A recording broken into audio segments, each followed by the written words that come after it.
Hello friends, कैसे हैं आप सब? बढ़िया। चलिए फ्रेंड्स, आज हम यूनिट 3 के इम्पॉर्टेंट क्वेश्चंस देखेंगे। BSc second semester mathematics algebra unit 3, ठीक है, समीकरणों का सिद्धांत अर्थात थ्योरी ऑफ इक्वेशंस। इस चैप्टर के आज हम इम्पॉर्टेंट टॉपिक्स, इम्पॉर्टेंट क्वेश्चंस, इन सभी पर आज हम चर्चा करेंगे। इससे पहले के वीडियोस में हमने यूनिट 1 और यूनिट 2 अर्थात मैट्रिक्स अलजेब्रा जो कि यूनिट 1 में है और सेट थ्योरी जो कि यूनिट 2 में है, इन दोनों यूनिट्स पर हम लोग चर्चा कर चुके हैं। आप उनके वीडियोस देख सकते हैं। डिस्क्रिप्शन बॉक्स में आपको उन वीडियोस के लिंक मिल जाएंगे। उन दोनों यूनिट्स के जो इम्पोर्टेंट टॉपिक्स है, सभी संभव जो आ सकते हैं परीक्षा में, उन पर चर्चा हम कर चुके हैं। आज हम यूनिट 3 पर चर्चा करेंगे, समीकरणों का सिद्धांत अर्थात थ्योरी ऑफ इक्वेशंस। तो आज का ये वीडियो बहुत ही ज़्यादा इम्पोर्टेंट होने वाला है दोस्तों। इस वीडियो को आप सभी शुरू से लेकर के आखिरी तक जरूर देखिएगा। आपको बहुत बढ़िया तरीके से ये नॉलेज हो जाएगा कि अपने को कौन कौन से टॉपिक अच्छे से तैयार करके जाना है। वैसे तो सारे टॉपिक्स इम्पॉर्टेंट हैं, परंतु परीक्षा की दृष्टि से कुछ ऐसे टॉपिक्स जिनके पूछे जाने की चांसेस बहुत ज़्यादा है, तो उन पर आज हम चर्चा करेंगे दोस्तों। तो चलिए शुरू करते हैं दोस्तों। शुरू करने से पहले दोस्तों, आप सभी जो चैनल पर नए हैं वो ज़रूर सब्सक्राइब करें, और जो चैनल पर पुराने हैं परंतु अभी तक सब्सक्राइब नहीं किए हैं वो भी ज़रूर सब्सक्राइब करें दोस्तों। तो चलिए अब हम शुरू करते हैं यूनिट 3। सबसे पहले आप देखिए दोस्तों, इसमें आपको कुछ बेसिक डेफिनेशंस तो वो तो पता होनी ही चाहिए, क्योंकि वो बहुत बेसिक नॉलेज है। उनके बिना आप बड़े टॉपिक्स को कैसे पढ़ पाएंगे। तो ये पॉलिनोमियल्स है, फिर पॉलिनोमियल इक्वेशन, फिर डिग्री ऑफ एन इक्वेशन, ठीक है। उसके बाद फिर हमने इक्वेशन को उसकी डिग्री के हिसाब से किस किस नाम से पुकारा जाता है। जैसे 1 डिग्री का है तो लीनियर इक्वेशन, 2 डिग्री का है तो क्वाड्रेटिक इक्वेशन, 3 डिग्री का है तो क्यूबिक इक्वेशन, और 4 डिग्री का है तो बाई क्वाड्रेटिक इक्वेशन, है ना भाई। तो ये इन सभी नामों से इसको पुकारा जाता है। इन सभी नामों से उनके डिग्री के अनुसार उनके अलग अलग नाम है। ये बेसिक जानकारी होनी चाहिए। फिर रूट ऑफ एन इक्वेशन, ठीक है, किसी समीकरण का मूल क्या होता है वो आपको पता होना चाहिए, ठीक है। एक्स का वह मान जिसके लिए fx = 0 होता है, ठीक है, तो ये आपको पता होना चाहिए। फिर सिंपल रूट्स, मल्टीपल रूट्स आपको पता होना चाहिए।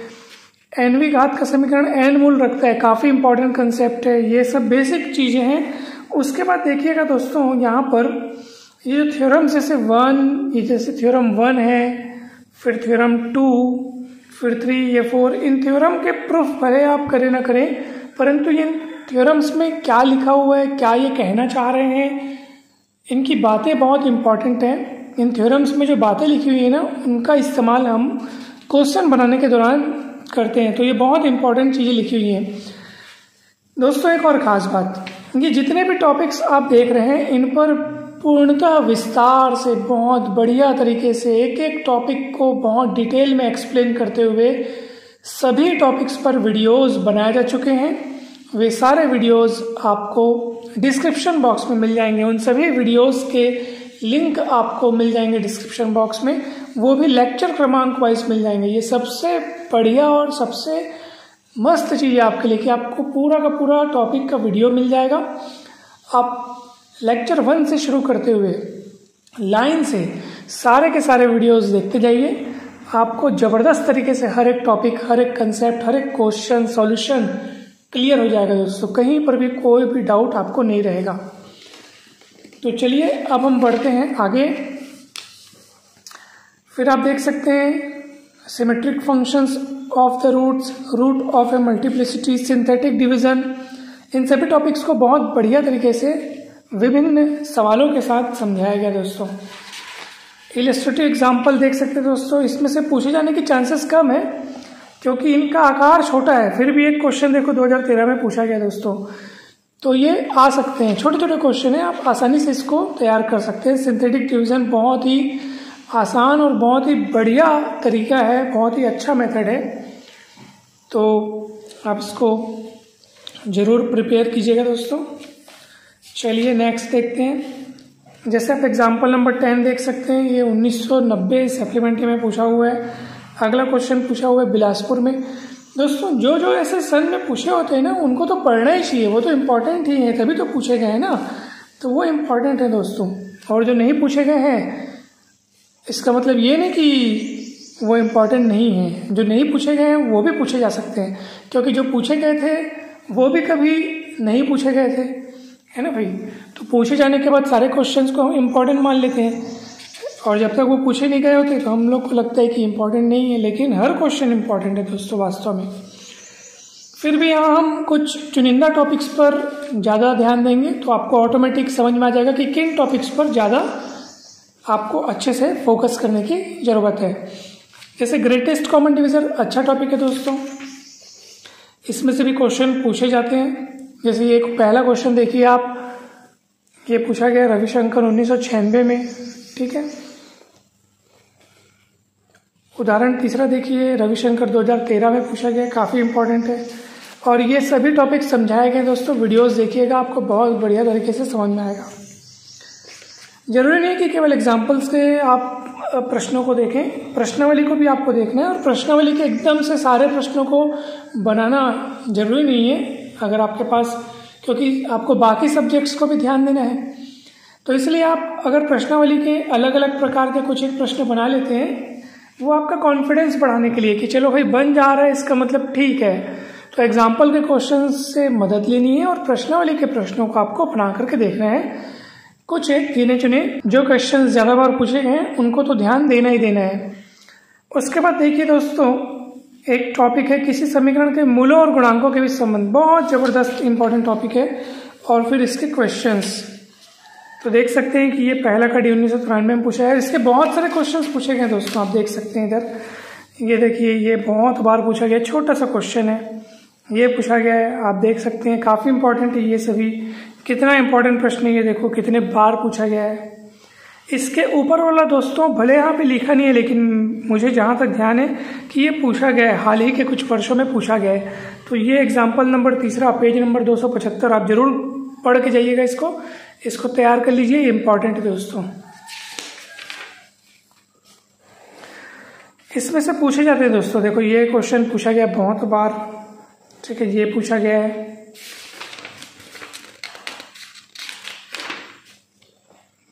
पांचवा का बी पूछा गया, देखो कितने बार पूछा गया है। ये देखिए बहुत बार पूछा गया दोस्तों। ये सारे के सारे इंपॉर्टेंट क्वेश्चन है दोस्तों, ठीक है। उसके नीचे वाला पूछा गया है, ये देखिए कितना इंपॉर्टेंट है, इतने बार पूछा गया। तो ये सब को भी अगर आप इकट्ठा करेंगे दोस्तों, तो इनकी भी गिनती कम नहीं है। यानी कि अगर आप देखेंगे कि भाई जो क्वेश्चन ज़्यादा बार पूछे गए हैं उनको हम कलेक्ट करके, उनको इकट्ठा करके उनको पढ़ते हैं, तो भी आपके पास क्वेश्चंस की मात्रा कम नहीं होगी। आपके पास बहुत सारे क्वेश्चंस इकट्ठा हो जाएंगे और उनको पढ़ेंगे तो दोस्तों पर्याप्त है परीक्षा की दृष्टि से। भाई जो भी हम आज बात करें ना परीक्षा की दृष्टि से, वैसे तो हम आपको कभी ये सलाह नहीं देंगे कि भाई गिने चुने क्वेश्चन को पढ़ो बाकी को छोड़ दो। हम क्यों ऐसा कहेंगे? क्योंकि हम जानते हैं कि भाई सारे प्रश्न इंपॉर्टेंट हैं। उनको यदि पुस्तक में छापा गया है तो फिर वो ऐसा कैसे हो सकता है कि वो महत्वहीन हो? ऐसा हो ही नहीं सकता, वो महत्वपूर्ण है। वो क्वेश्चन आपको कुछ सिखा रहा है, उस क्वेश्चन में कुछ अलग नॉलेज, अलग बात, अलग ज्ञान बैठा हुआ है, इसलिए वो आपको वहाँ पे सिखाने के लिए उस पुस्तक में छापा गया है। इसलिए सभी प्रश्नों का महत्व है, सभी टॉपिक्स का महत्व है दोस्तों।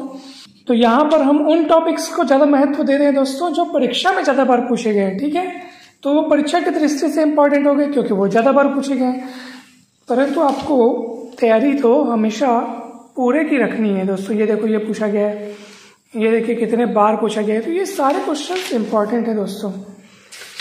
इस तरह के क्वेश्चन भी पूछे जाते हैं दोस्तों। भले आपको ये दिख रहा है कि सर ये तो कम पूछा गया, एकदम कम बार आया है, परंतु अच्छे लॉजिकल प्रश्न है, मजा आएगा आपको इनको पढ़ने में। तो ये भी पढ़िएगा आप लोग। अब देखते हैं दोस्तों हम ट्रांसफॉर्मेशन ऑफ इक्वेशंस, जबरदस्त टॉपिक। इसमें आपको कुछ कुछ कंडीशंस दे देंगे और उन कंडीशंस को ध्यान में रखते हुए आपको इक्वेशन को ट्रांसफॉर्म करना है। जैसे आपको बोलेगा भैया ऐसा समीकरण प्राप्त करो जिसके मूल दिए गए समीकरण के मूलों के परिवर्तित चिन्हों के हों, तो उसके लिए क्या नियम है वो आपको करना है। उसके हर एक के लिए आपको कुछ नियम रहेगा। जैसे एक अचर के द्वारा गुणित मूल, ठीक है। जैसे आपको बोला रहेगा कि कोई समीकरण दिया है और ऐसा समीकरण पता करो जिसके मूल दिए हुए समीकरणों के मूलों के 2-2 गुने हैं या 3-3 गुने हैं, तो उसके लिए आपको क्या करना है, ठीक है। तो सबका क्रियाविधि में जो है वो नियम लिखा हुआ है दोस्तों, और वही काम आपको करना है। ये सारे टॉपिक एक ही वीडियो में पूरा का पूरा बढ़िया तरीके से एक्सप्लेन किया गया है, जरूर देखिएगा दोस्तों। बस आपको डिस्क्रिप्शन बॉक्स में जाना है, सारे वीडियोज जो है वो आपको मिल जाएंगे दोस्तों, और बहुत बढ़िया तरीके से एक्सप्लेन किया गया है, जिसमें लैंग्वेज प्रॉब्लम कहीं भी नहीं होगी। यानी कि आप चाहे हिंदी मीडियम से हो चाहे आप इंग्लिश मीडियम से हो, आपको हर एक टॉपिक बहुत आसानी से समझ में आ जाएगा। फिर देखिए दोस्तों, नया टॉपिक है रेसिप्रोकल रूट्स, काफी इंपॉर्टेंट है। फिर इसी के आधार पर आता है आपका रेसिप्रोकल इक्वेशन, बहुत जबरदस्त क्वेश्चन। ये सारे एग्जांपल्स छोटे छोटे हैं दोस्तों, इसको जरूर तैयार कीजिएगा। नया टॉपिक रेसिप्रोकल इक्वेशन अर्थात व्युत्क्रम समीकरण, ठीक है।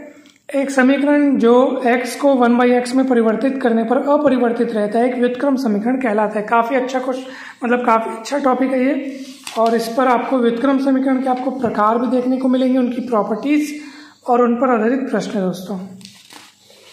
फिर एक जबरदस्त इंपॉर्टेंट टॉपिक है रूट्स डिमिनिश्ड बाय h, अच्छा टॉपिक है, पूछा जा सकता है परीक्षा में, ठीक है। जैसे आप देखो बिलासपुर 2016 में पूछा गया है, सरगुजा में पूछा गया है, अच्छा इंपॉर्टेंट टॉपिक है। रिमूवल ऑफ टर्म्स, जैसे आपको कोई समीकरण दिया रहेगा और आपको बोलेगा भाई इस समीकरण से दूसरा पद हटाइए, या ऐसा बोला रहेगा कि भाई तीसरा पद हटाइए, तो अब हमको क्या करना है, तो इसके लिए आपको रूट्स को डिमिनिश्ड करना है ना भाई। अब रूट्स को किस राशि से डिमिनिश्ड करना है, तो वो उसके लिए एक फॉर्मूला टाइप आप इसको याद रखिएगा, जैसे h is equals to -a1/n0। यदि आपको दूसरा पद हटाना हो तब देखो यहाँ पे दूसरा पद हटाने को बोला है, तो हमको मूलों को h कम करना होगा मूलों में, और h की वैल्यू ये है -a1/n0। फिर आप h की वैल्यू पता करके आप सिंथेटिक डिवीजन की मदद से फिर आप रूट्स को डिमिनिश्ड करेंगे और आपका वो आंसर आ जाएगा दोस्तों। बहुत ही बढ़िया तरीके से एक्सप्लेन किया गया दोस्तों, इजी तरीका है बहुत ही, ठीक। तो ये इस टाइप के क्वेश्चन पूछे जा सकते हैं। फिर ट्रांसफॉर्मेशन इन जनरल, व्यापक रूप में आप समीकरणों का रूपांतरण करना सीखेंगे, काफी इंपॉर्टेंट है ये भी। देखो दोस्तों, इस रूप के प्रश्न भी पूछे जाते हैं। यदि अल्फा बीटा गामा समीकरण इतने के मूल है, तब वह समीकरण ज्ञात कीजिए जिसके मूल ये हैं। काफी बार पूछे गए दोस्तों, काफी इंपॉर्टेंट है। आप देख सकते हैं ये भी पूछे गए हैं, उसी टाइप के प्रश्न हैं, ठीक है। ये आपको पेज नंबर 302 में मिल जाएंगे। फिर ये देखिए दोस्तों, एक जबरदस्त और इंटरेस्टिंग टॉपिक है डिस्कार्टेस रूल ऑफ साइन अर्थात दकार्ते का चिन्ह नियम। बहुत बढ़िया तरीके से एक्सप्लेन किया गया दोस्तों, इसको आप देख सकते हैं, वीडियो इस पर बहुत विस्तार से बनाया गया है। इस किताब में जितनी बातें दी गई हैं उन बातों को तो समझाया ही गया है, वो तो है ही है, परंतु एग्जाम्पल्स और क्वेश्चंस के माध्यम से अनेक अन्य नए नए कंसेप्ट्स को भी समझाया गया है। उस वीडियो को आप जरूर देखिएगा दोस्तों, ठीक है। बहुत सारे सवालों, बहुत सारे नियमों को, शॉर्टकट नियमों को, शॉर्टकट ट्रिक्स को समझाया गया है, जो आपको किसी समीकरण के रूट्स का नेचर निर्धारित करने में आपको बहुत मदद करेंगे वो सारे नियम। तो जरूर जरूर देखिएगा दोस्तों। ये क्वेश्चन भी पूछा गया, आप देख सकते हैं। मूलों की प्रकृति ज्ञात करने को कहा गया आपको इस इक्वेशन में, बहुत जबरदस्त सवाल। इसके प्रश्नावली के सवाल भी आप देखिएगा, काफी इंपॉर्टेंट है। फिर आता है दोस्तों त्रिघात समीकरण का प्रमाणिक रूप और त्रिघात समीकरण के हल की कार्डन विधि। इतना इंपॉर्टेंट है ये टॉपिक कि इसमें से एक न एक प्रश्न तो आता ही आता है दोस्तों, इसलिए इस टॉपिक को आप जरूर देखिएगा। और आपको एक खास बात हम बताते हैं कि इस टॉपिक के कम से कम 3 से 4 वीडियो बनाए गए दोस्तों, यानी कि कार्डन मेथड से सॉल्व करने के लिए जो वीडियोस बनाए गए उसमें आप देखेंगे हर वीडियो में अलग अलग प्रकार के सवाल। किसी में आपको पहले स्टैंडर्ड फॉर्म में उसको बदल करके फिर कार्डन मेथड से सॉल्व करना रहेगा, तो किसी में रूट्स का जो नेचर है वो अलग प्राप्त होना रहेगा, इसलिए उसको अलग तरीके से सॉल्व किया गया है। तो जबरदस्त तरीके से एक्सप्लेन किया गया दोस्तों कार्डन मेथड पर। जहाँ तक मुझे याद है कि 4 वीडियो बनाए गए हैं दोस्तों, तो जरूर देखिएगा उन सभी वीडियोस को। बहुत ही इंपॉर्टेंट, आप देख सकते हैं कि हर एक क्वेश्चन कितने बार पूछा गया है दोस्तों। देखो, तो कार्डल मेथड तो अवश्य करके जाइएगा। एक क्वेश्चन तो आपका ये मान के चलिए कि इसमें से आना ही आना है दोस्तों। ये देखिए हर क्वेश्चन पूछा गया है दोस्तों। ये 2017 में आया है, ये 2010 में आया है, नीचे आप देख सकते हैं 2005, 15, ठीक है। और उसके बाद भी पूछे गए होंगे, हो सकता है इसमें उसकी जानकारी नहीं दी गई है ना भाई, तो बाद में पूछे, हो सकता है जस्ट पिछले साल पूछे गए हों, पिछले साल पूछे गए हों। तो काफ़ी इम्पॉर्टेंट है दोस्तों, ये टॉपिक इतना इम्पॉर्टेंट है कि क्या ही बताएं। उसके बाद आप देखिए कार्डल मेथड के बाद अब हम आते हैं चतुर्घात के हल करने की दकारते विधि, Descartes method of solving a biquadratic. जबरदस्त टॉपिक है और इसको भी बहुत बढ़िया तरीके से एक्सप्लेन किया गया है दोस्तों। इस पर भी वीडियो बनाए गए हैं, जरूर देखिएगा। डिस्क्रिप्शन बॉक्स में आपको सारे वीडियोस के लिंक मिल जाएंगे दोस्तों। और आप देख सकते हैं कि दकारते विधि द्वारा हमको चतुर्घात समीकरण को हल करना है, काफी इंपॉर्टेंट है, पूछा गया है दोस्तों। फिर आता है आपका चतुर्घात के हल करने की एक फेरारी विधि, ये भी इंपॉर्टेंट है। ये देखिए 2007 सप्लीमेंट्री एग्जाम में पूछा गया, काफी इंपॉर्टेंट है दोस्तों, जबरदस्त प्रश्न है। ठीक, तो इस तरह से आपका ये यूनिट समाप्त होगा दोस्तों। ऑब्जेक्टिव प्रश्न भी तैयार कर लीजिएगा, आपको बहुत बहुत हेल्प करेंगे, बहुत काम आएंगे दोस्तों। फिर आता है यूनिट 4, जिस पर हम चर्चा नेक्स्ट वीडियो में करेंगे दोस्तों। और हमें पूरी उम्मीद है कि इस यूनिट के इंपॉर्टेंट क्वेश्चंस के बारे में आपको जानकारी मिल गई होगी, किस तरह से तैयारी करनी है, किन टॉपिक्स पर ज़्यादा ध्यान देना है, ये आपको पता चल गया होगा दोस्तों।